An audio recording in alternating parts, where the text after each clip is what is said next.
بسم الله الرحمن الرحيم. كتاب الفرائض يضي زرزري وايو تاسو پیږي فریضی جمع د من سراجی کې ویلي چې فرض فریضه په څو معنی باندې راځي. النصيب المقدر للوارث شرعا او شای تعریف کړ علم باصول من فقه وحساب شامي کړي دي. تعرف حق كل من التركه یادم شي کنه. وموضوع التركات واركان وثلاثه وارث ومورث وموروث مال موروثه. شروط امدريد موت مورث حقيقة أو حكما كمفقود أو تقديرا كالحمل. والعلم بجهة إرثه دواء وهذا يختص بالقضاء. ولهذا شرط في هذا العلم بالأنساب كما شرط المهارة في علم الحساب. وأما أسبابه وموانعه نواغيت انتظار كورا روان دي ووري وليس مذكر وارثان چې ذوي الفروض مذكر وارثان سيد مذكر وارثان د لستي المجمع على توريثهم من الذكور 10 الابن وابن الابن وإن سفل والاب والجد ابو الاب يدي وإن على جد کې ابو الاب زياد څه دی چې ابو الام چې د حجت فاسد دی کې خیرمي دا ټول سراجي خبرې دي بزر در په ورسو سيده. وإن على والاخ وابن الاخ والعم وابن العم والزوج ومولى النعمه. دوم نمبر من يرث من الاناث أغودي البنت وبنت الابن والأم والجدة والأخت والزوجة ومولاة النعمة إلا ما أعتقنا أو أعتق من أعتقنا يدمشي كان غيادي. من لا يرث تلور موانيد ولا يرث 4 المملوك والقاتل من المقتول والمرتد وأهل الملتين. شار الفروض 6 شبق حسيدي تستيادي دي. والفروض المحدودة في كتاب الله تعالى 6 النصف والربع والثمن والثلثان والثلثان والثلث والسدس. الفرض الأول النصف فرض أول دا نسب دی. دا څو کسانو د پاره ښه ترتیب ورکړي. نسب چا د پاره ګوره البنت ځان لچی او بنت الابن دې لپاره شرط دی کې یادم اول سورۃ اذا لم تكن بنت صلب یادم شي. والاخت لاب وام ځان لچی والاخت لاب شرط ولا در اذا لم تكن اخت لاب وام. او زوج د پاره اذا لم يكن للميت ولد ولا ولد الابن وان سفلا یادم شي کنه ولد زوج والحالت. الفرض الثاني الربع دا د سود پاره دی وورا. والربع للزوج مع الولد وولد الابن دوم حالت لري وان سفلا. وللمرأة اذا لم يكن للميت ولد ولا ولد ابن دو اول حالت. ثمن د شاو د پاره دی للزوجات مع الولد او ولد الابن. زر ویل کیږي کنه. الرابع والثلثان چا د پاره دی لكل اثنين دو کسانو د پاره دو لورینی دو خويندې دو نوسی دو التي خويندې فصاعدا من خداغه څوک یادو من فرضه النصف الا زوج. چا یې چې ځان لنسب بینو چې دوی ثلثان کیږي مگر زوج کې دا کار دی چې دا غلوب کې نشته دی. الخامس والثلث للام دي تاسو بدل الام د بار ثلث دي دویم حالت یو کنه موږ دریم جوړ کړو اذا لم يكن للميت ولد ولا ولد ابن یو شرط پکې دا او دویم ولا اثنان من الاخوه والاخوات وصاعدا یادم شي کنه. البته یو صورت کې ثلث ما بقيه لري دریم یادي ويفرض لها في مسالتين ثلث ما بقيه وهما زوجان وابوان زوج وابوان وامراه وابوان فلها ثلث ما بقيه بعد فرض الزوجين او الزوجه. وهو لكل اثنين فصاعد من ولد ام ذكورهم وهو دغه ثلث يدي ثلث بل مشتكنا اولاد الام كميات شي. لكل اثنين فصاعد من ولد الام ذكورهم واناثهم فيه سواء. سدس لراشا فرض 7 وهو كسانو يسر سدس يو لكل واحد من الابوين مع الولد او ولد الابن دو شو يما دو دا حساب شو ابو ام. وهو للام مع الاخوه اچھا جی د د پاره بل صورت کې مسود اشتغرا دی من الاخوه من الاخوه ور سره دوا خويندې ورونه یادم شي. او ول الجدات د پارم دی جد د پارم دی خو جد د پاره شرط مال ولد او ولد ابن یادم دی. دغه شان بنات الابن د پاره چې څوک ور سره وي مع البنت وللاخوات لاب مع الاخت لاب ومن سره او دغه شان ول واحد من ولد الام د پاره خيبي جزان لي یادم شي. پنځم سقوط بعض الورثة بالبعض وفي مسألتان مزدوجتان. دو مسلې دي یو بل کې وردن نشوي. اول سقوط د بیت په قریب سره کېږي تاسو په در الاقرب فالاقرب ويسقط الجدات بالام والجد والاخوات وشو بيسري ويسقط الجدات بالأم او بيبسي والجد اچھا والجد روالا والإخوة والأخوات روالا پچا بانی بالأب. سقوط الضعيف بالقوي ويسقط ولد الأم دا ساقطيږي په څلورو کسانو باندې قوي دي تاسو بدر ولد سره ولد ابن سره اب سره او جد سره بالاتفاق التمویلو بيد ومسلي دي اول سقوط د بعید په قریب سره. واذا استكملت البنات الثلثين بنات چې ثلثان برابر کینو یا ساقطيږي بنات الابن کې ادم وي سقطت بنات الابن څلورم حالت یو ها پنځم حالت ور سره الا يكون بإزائهن واسفل منهن ابن فيعصبهن. سقوط الضعيف بالقوي الا بالتعصيب وورا. واذا استكملت الاخوات لاب وام الثلثين دا برابر کی عینیه ثلثان والی سقطت الاخوات لاب ها الا يكون معهن اخ لهن فيعصبهن. پوه شولې به باب العصبات تورشي عصبه خو پیژنې کنه لغت کی پټ او اصطلاح کی اذان لټول مال وړولو والا او کوزل الفروز سره دا وما بقي وړولو والا. وقرب العصبات البنون يعني جزء ميت ثم بنوهم ثم الأب أصل ميت ثم الجد ثم بنو الأب جزء أبيه وهم الإخوة ثم بنو الجد جزء جده يادمشي وهم الأعمام ثم بني أبي الجد وارزب السلاغ شان. وإذا استووا بنو أب في درجة فأولاهم من كان من أب وأم دام ويليو قوة قرابتهم ياد شي كان. وإذا استووا كلا برابر بنو أب دا أولاد دا بلار بچي په یو درجه کی ورور دی عینی بل ورور دی علاتی یا دغه شان ورور دی عینی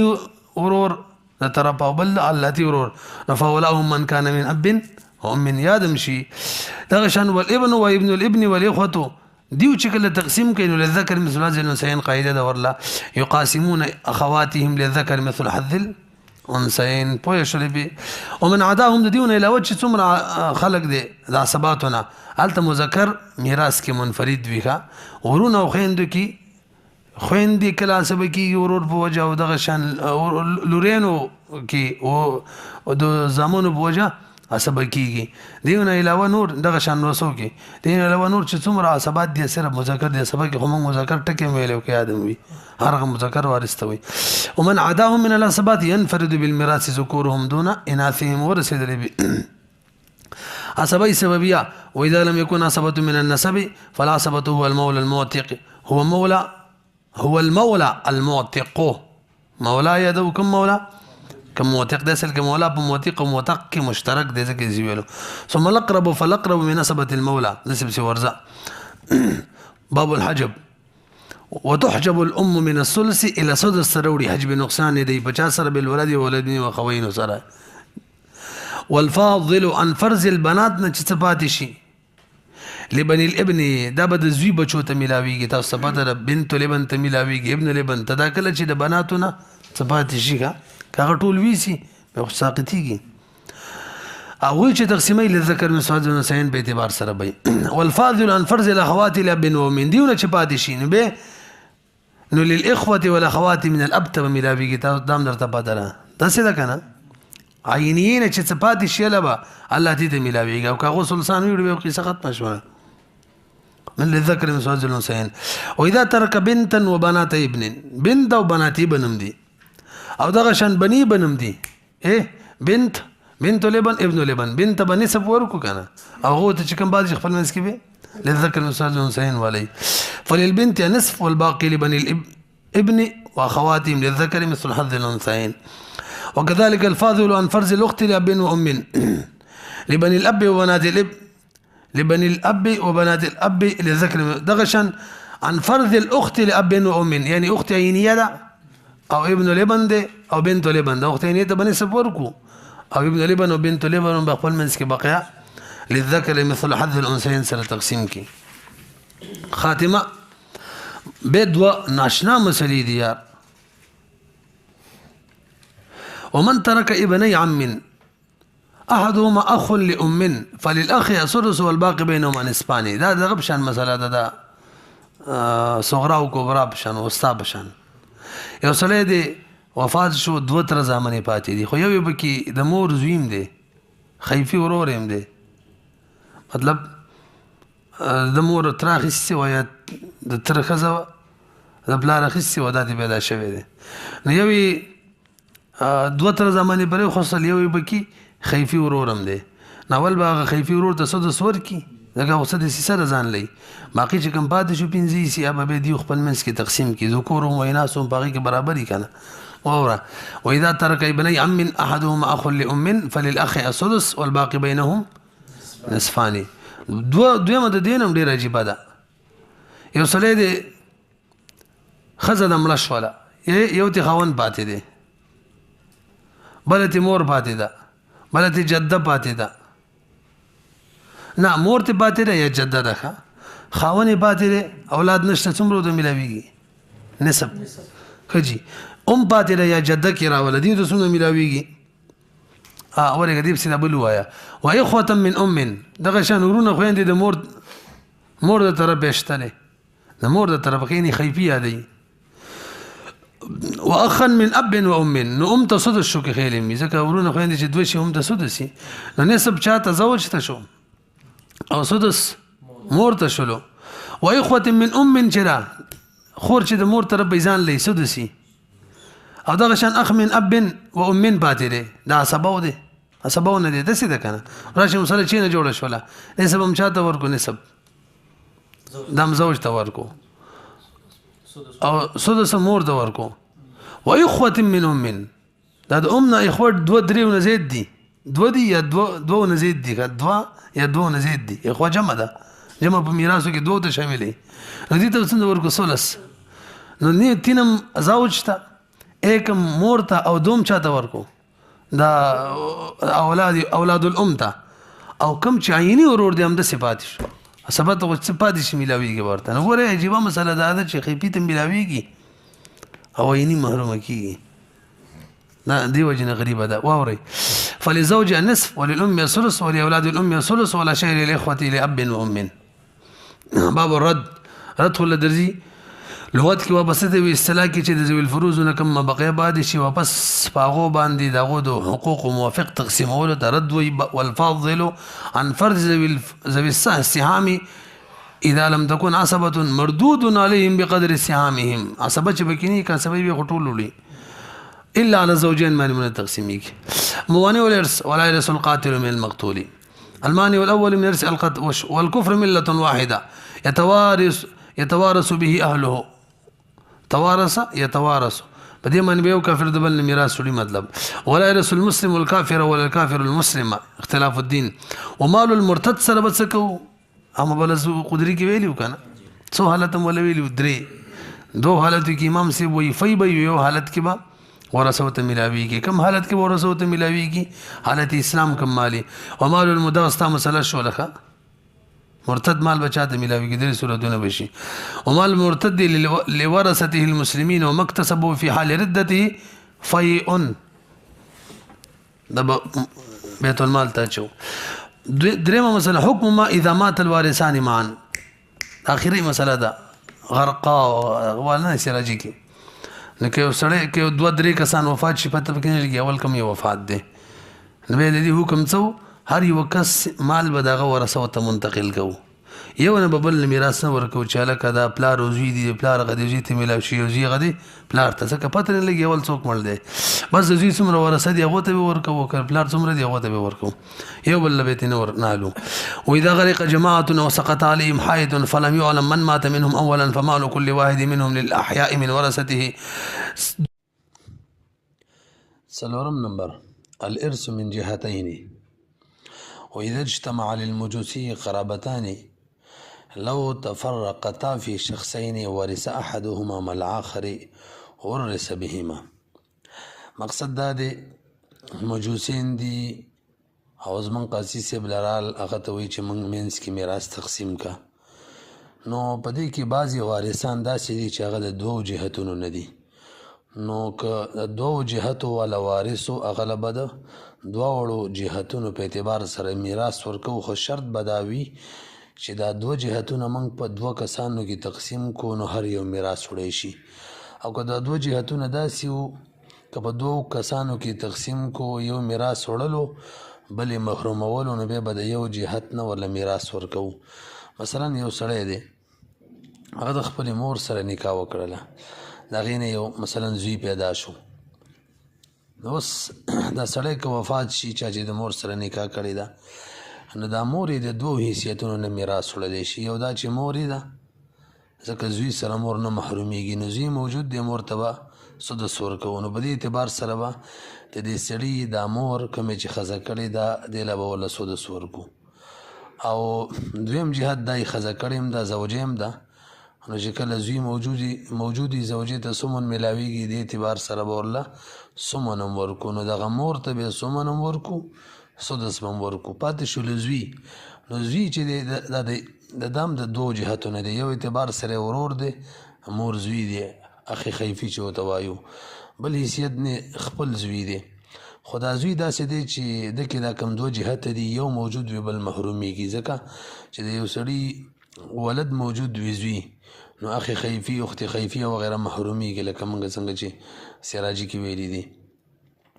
برحال زوی ته به یو جهت نه میلاویږي چې بس زوی دی د دې جهت نه چې دا د مور زوی دی اخی خیفي دی د دې جهت نه به ورته نه میلاویږي برحال نو مور ته به له دوو جهتو نه میلاویږي کومې چې ښځه کړې ده یو حیثیت د مور او بل حیثیت د ښځې او زوی ته به صرف د یو جهت نه چې دا یې زوی دی اخی خیفي د دې حیثیت نه به ورته نه میلاویږي وی اذا اجتمع المجوسی کله چې مجوسی کې جمع شي دوه قرابتونه او داسې دوه قرابتونه لو تفرقتا فی شخصین کچری دا دواړه جدا شي په دوو کسانو کې یو قرابت یو کې بلبل کې ورث احدهما مع الاخر بهم یو د بل سره میراث وړلی شو نو ورث بهما دغه کس دغه مجوسی اچھا کې چې دوه قرابتونه جمع شوي دا به په دغه دواړو قرابتونو سره مستحق د میراث جوړیږي پنځم نمبر اچھا جی نکاح فاسد او په زنا کې میراثونه نه چلیږي نکاح فاسد کې ماشوم پیدا شنوي ولا يرث المجوسي وبلن مجوسین خبرې کوو ځکه زموږ احناف په نسبت باندې امام سے مسلک دا دی چې باقاعده صحیح نکاح وکي او دغه په ملت کې جایز وي غیر به اعتبار ورکوي قاضي صاحب لراشي فیصله به ورله کوي اوس که نکاح فاسده کړي مجوسي یا زنا کړي هغه کې به دا شی نه چلیږي چې به میراث ول نه وي بلن کې حد الفاسد الذي يستحلونها في دينهم وثبت ولد الزنا اوس ما د زنا نه ماشوم پیدا شو دغه سبب څوک مور طرف ته بزي دغه شان ولد الملاعنه چې کله لیان وسوشي او په دې باندې چې دا بچی زمانه نه دی مولا امهما امور کم دغه غیب سی ورزي توريث الحمل نام ویلی سراجي ومن مات وترك حملا حمل پر خودلو وقف ماله مال بموقوف پاتې کیږي تاسو پته حتی تضع امرته حملها في قول ابي حنيفه رحمه الله ابدتو ماشومانو پریدو هغه کیسه وي مقاسمه الجد والجد اولى بالميراث من الاخوه عند ابي حنيفه رحمه الله دا مونږ ویلو کنه او صاحبین څه وایي چې جد چې کوم دی دا د کې مقاسمه الجد هم ویلې وقال ابو يوسف محمد رحمه الله يقاسمهم الا ان تنقص المقاسمه من الثلث نبي مقاسمه نکو اتم ترس الجده الصحيحه للفاسده واذا اجتمعت الجدات فالصد لاقربهن ويحجب الجد امه جد خو خپل مور محرومي خو خپل خزه نه محرومي ولا ترس ابي الام بسهم ابي الام د مور د پلار مور خو جدي فاسده ده کنه یار جدي فاسد مور یادي وكل جده تحجب امها تحجب بي ها اچھا جی صحیح ده وكل جده هرن یا چې ده تحجب محجوبي امها خپل مور یادي یار مړی مور نه یادي هرن یا چې ده خپل مور محرومي باب ذوی الارحام لغت کی ذی قرابت مطلقا تویل کی او شریعت کی کل قریب لیس بذی سهم مقدر والعصبه نخواسان ویلمو رضی والله ابحاث الباب 5 شرط التوريث ذوی الارحام نبع البی چکل عصبا او ذوی الفروز نڅوک نین دی ول به ورکو و اذا لم يكن للميت عصبه ولا ذو صحب ورثه ذوی الارحام بیان ذوی الارحام وهم 10 ولد البنت وولد الأخت وبنت الأخ وبنت العم والخال والخالة وأبو الأم والعم لأم والعمة وولد الأخ من الأم ومن أدلى بهم دي ما نجزوك نزدي بي حكم دویم فصلو کستاسو یاد دی اولا نوائی که غیکم دا ویلیو خدریم مراتبهم في الارث فاولاهم من كان من ولد الميت من بدي فتوى لقولي وكيادم من دا مفتابه دي اگر كده كي دویم دريم قولمو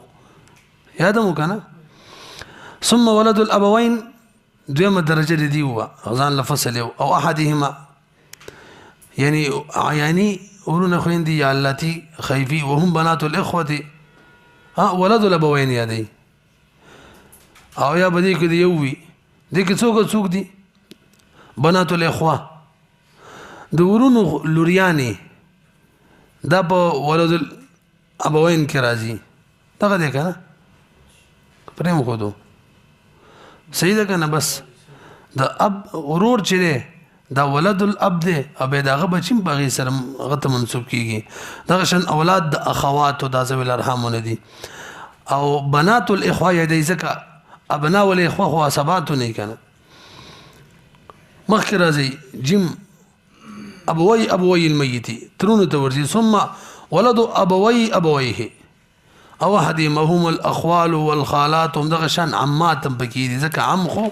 عصبات نه دي الترجيح عند التساوي في الدرجه واذا استوى وارثان في الدرجه في درجه وصف اولاهم من ادلى بوارث دا ویلو کنه څوک چې په وارث باندې نږدې څوک په وارث نږدې دی او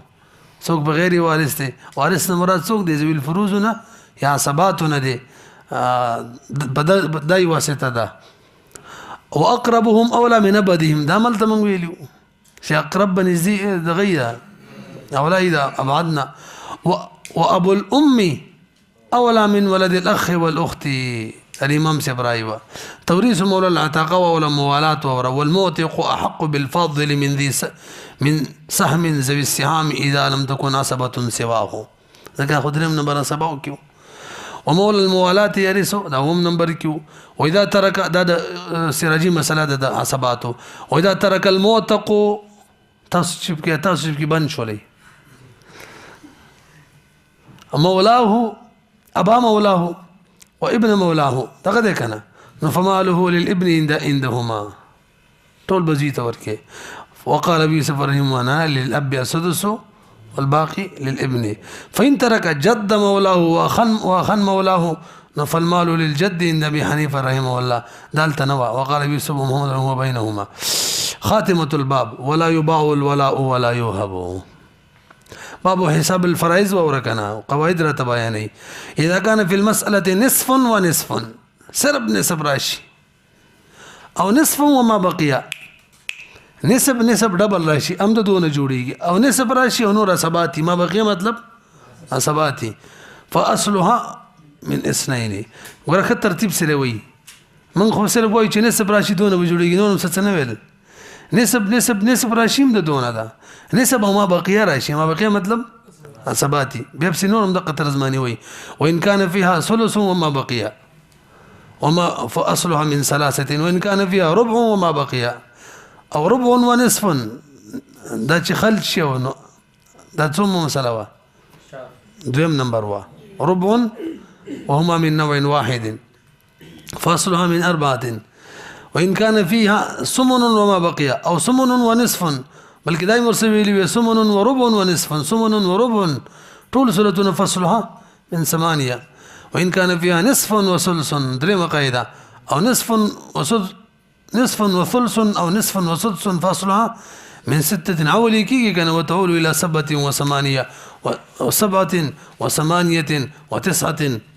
و10 سلور عول شو وان كان مع الربع ثلث او سدس فاصلها من 12 وتعول الى 13 15 17 واذا كان مع الثمن سدسان او ثلثان فاصلها من 24 وتعول الى 27 البحث الثاني تصحيح المسائل واستسيقي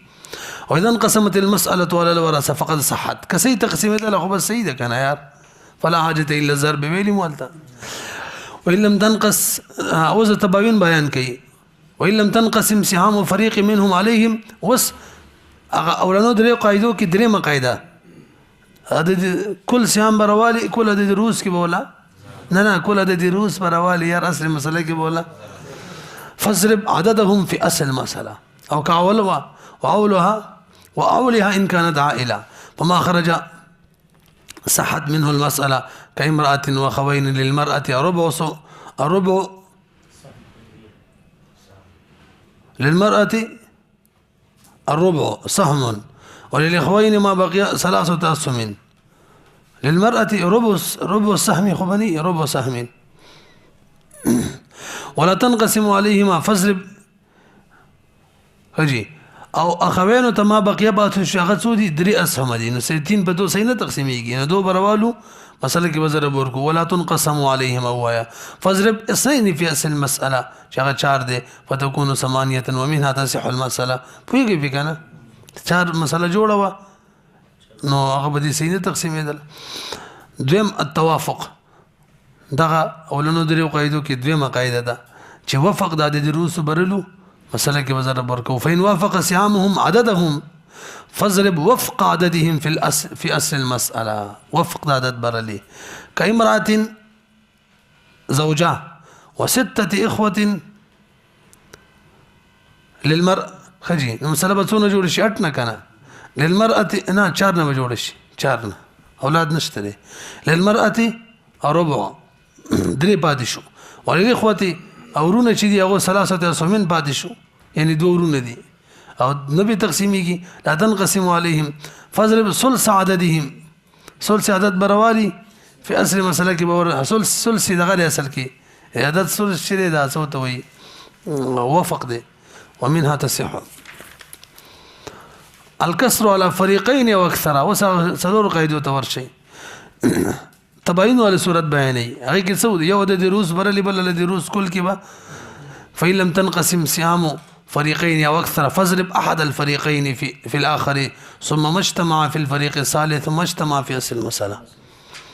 واستماثل يدي تماثل کې زو یو ترواله بزرب ورک ویلې مو کنه اوله قاعده په څلورو کې فإن تساوت الاعداد اجزاء احدهما عن الاخر یو ټول نجایز کیږي کایمراتین و خوین ما یو دورواله فضرب اثنين في اصل المساله تداخل کې غټ رلوګه